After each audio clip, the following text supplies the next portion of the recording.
ভাবেন মনে মনে একাই আমি কি করিব দুঃখর বা কোথায় পাবো একাই আমি কি করিব দুঃখর বা কোথায় পাবো একাই আমি কি করিব দুঃখর বা কোথায় পাবো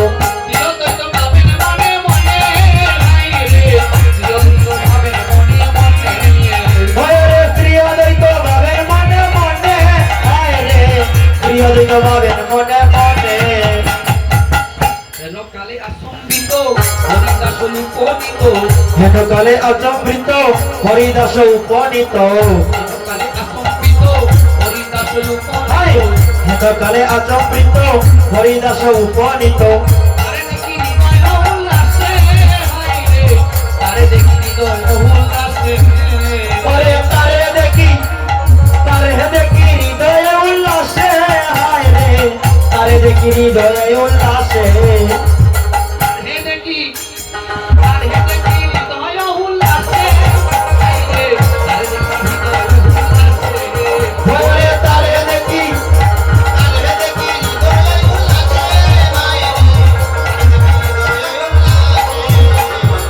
নাম করিয়া কই হরিদাস মহাশয়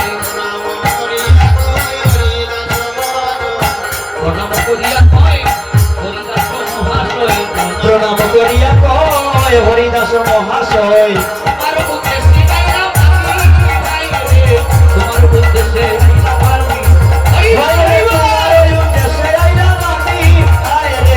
তোমার উদ্দেশ্যে আইলাম আমি ভালো হয়ে গেলে তুমি কাপড়ে পরেছি ভালো হলে আইলা তুমি কাপড়ে পরেছি আমি ভালো হয়ে গেলে তুমি কাপড়ে পরেছি আমি ভালো হলে আইলা তুমি কাপড়ে পরেছি আমি হরিকে আনিতে করো ওরে প্রভুরে আনিতে করো শূদ্র হায় রে প্রভুরে আনিতে করো শূদ্র ঘুরে আনিতে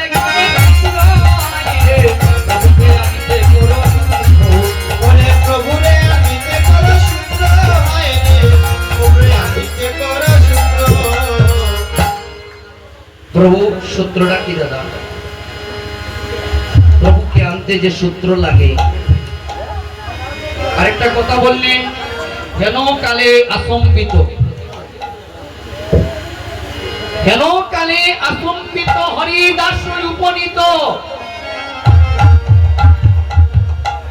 কই থেকে এলা হরিদাস বাড়িতে গেলে বুয়াই জিজ্ঞাসা ও বাবা ওই যে হরিদাস আইলা কই থেকে আইলা বলে রে বাবা আমি তো যে হৃদম্বা দাঁড়িয়ে আসলাম বেটা পরীক্ষা কইতা মতো পারছি না দুয়ার বউয়ে হইব বাবা কীর্তনীয় শুনলাম হইলা হরিদাস বলে আইসই কুম্বাই থেকে এদের বলে বেটি মাতিস না তোর হৌরল লাগে গেছিলাম প্রসাদ দেওয়া কখন দেখি যদি না পাই পাইতাম না পুরা তাড়া হরি রে মাই তোর হৌরল লাগে প্রসাদ আনছি কিতা আমার কি আলুয়া লইছে না হইল নি দাদা হইছে না এই পথটা আমি কীর্তন জগতে যখন প্রবেশ করেছিলাম সেদিন থেকে শুনে আসছি কীর্তন শুনেই তো কীর্তন আরম্ভ করলাম কেন কালে আসম্বিত হরিদাস উপনীত যুবক বন্ধুগণ আজকের পর আমরা একটা জিনিস জানলাম হরিদাস আসলেন সাতক্ষীরা জেলার বরুণ গ্রামে যেখানে তিনি হরিনাম করতেন বলে অনেক যুবকগণ মিলে কাজীর কাছে নিয়ে বিচার দেওয়া হলো কাজীর সিদ্ধান্ত দিলেন ওকে মেরে প্রাণ নাশ করা হোক মারতে পারে কি দয়াল হরি যারে কৃপা করে 22 বাজারে বেত্রাঘাত করা হলো কিন্তু হরিদাস তো বললেন না প্রভু একবার আমাকে রক্ষা করো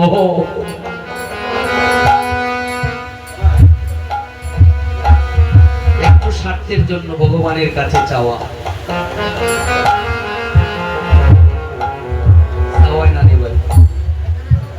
একটু স্বার্থের জন্য ভগবানের কাছে হাত চাওয়া কিন্তু হরিদাস সম্পূর্ণ দিন বাইশি বাজারে আঘাত করছে, পূর্বের বালু পশ্চিম দিকে অস্ত চলে যায়, বলে না প্রভু তুমি আমাকে রক্ষা করো। দুইজন জল্লাদ পরিশ্রমে ক্লান্ত হয়ে বলছেন, ওরে ভাই তুই এত মায়ের সহ্য করে বাঁচিস কেমন করে বল। কেঁদে কেঁদে বলে, ভাই আমি তো একবারও বলিনি প্রভু তুমি আমাকে রক্ষা করো, তাহলে কি তোর জন্য আমাদের প্রাণ চলে যাবে? না, যা তোর কাছে আমি, তোরা একটা কাজ কর, আমাকে নদীতে ভাসিয়ে দিয়ে যা। তাই সাতক্ষীরা জেলার বরুণ গ্রামের পাশের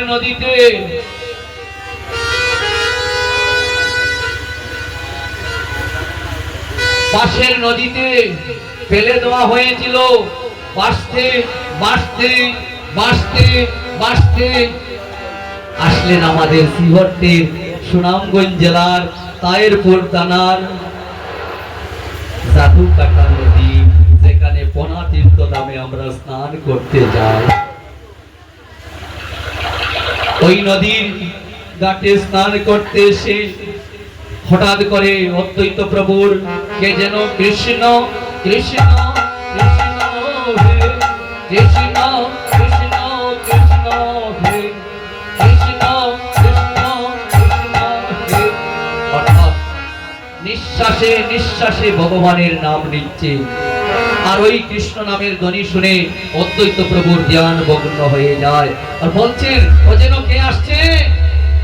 খুলে তুলে নিয়ে দেখলেন একজন দাড়িওয়ালা লোক, সর্বাঙ্গে গায়ে চাবুকের চিহ্ন। প্রশ্ন করেছিলেন, কে তুমি? আমার নাম হারেশ। না, তোমার নাম হারেশ হতে পারে। যে হরির জন্য প্রাণ পাখি চলে যায়, তবুও হরি নাম ছাড়ে না। আমি তোমাকে দীক্ষা মন্ত্র দিব, কর্ণমূলে বীজ দিব, আজ থেকে তুমি হয়ে যাবে ভক্ত হরিদাস।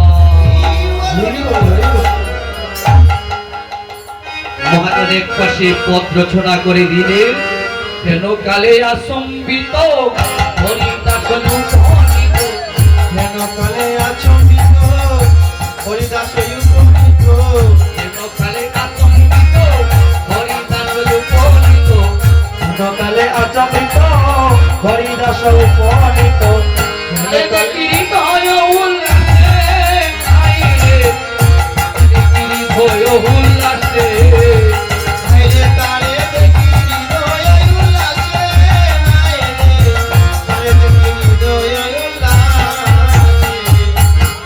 প্রণাম করিয়া কয়ে হরিদাস মহাশয়, প্রণাম করিয়া কই হরিদাস মহাশয়, প্রণাম করিয়া কয়ে হরিদাস মহাশয়, প্রণাম করিয়া কই হরিদাস মহাশয়।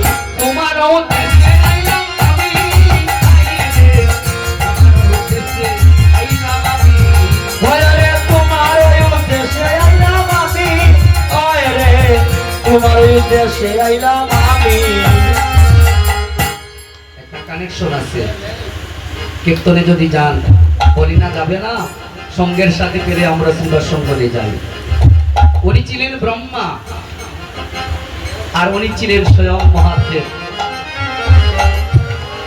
বৃন্দাবনে কথা ছিল না তুমিও যাবে ব্রহ্মা হারিস হয়ে, আর আমি যাব মহাবিষ্ণু। কিতা হইয়া যাই মোবাইল স্বয়ং অদ্বৈত প্রভু। কৃষ্ণ কৃষ্ণ বলে যখন হরিদাসের সাথে অদ্বৈত মিলন হয়ে গেল,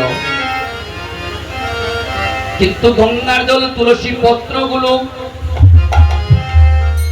এই অবস্থায় পড়ে রইল, তিনি আজ বিসর্জন দিতে পারলেন না। মায়ের দুর্গন্ধাসী ভাঙবেন জানি এগুলা কিতা করো, বিসর্জন দিন নদীর ঘাটে কিংবা পুকুরে দিন না নি, প্রতিদিন মাটিতে চলে যায়। আজ তুলসী পত্র পুষ্পাঞ্জলি উদান দিকে যাত্রা করে।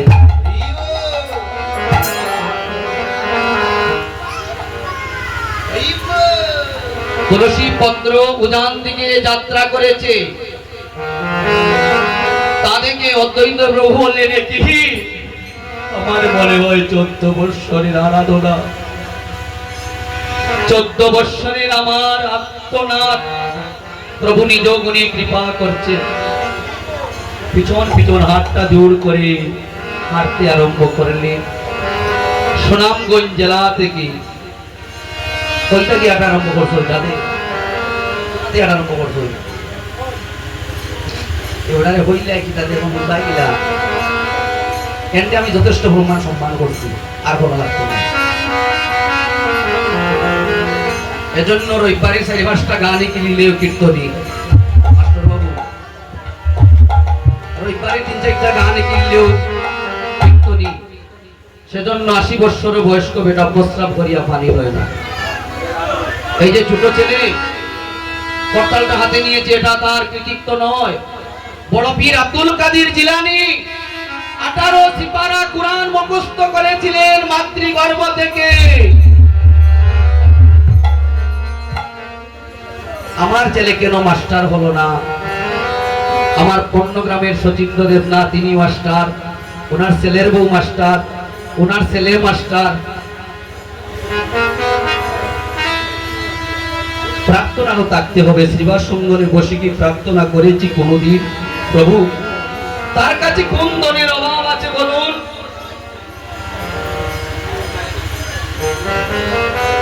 কোনদিন তো তার কাছে বলিনি, প্রভু তুমি আমার বাচ্চা কাচ্চা ভালো রাখো। অভিমন্যু মাতৃ গর্ভে থেকে অর্জুনের মায়ের কথা শুনেছিলেন, সুভদ্রা দেবীর কাছে অর্জুন কথা বলেছিলেন, আর ওটাই শুনেছিলেন বলে তিনি বেহুপত ভেঙ্গে প্রবেশ করতে পারলেন, বের হতে পারলেন না। এটা কার দোষ ছিল?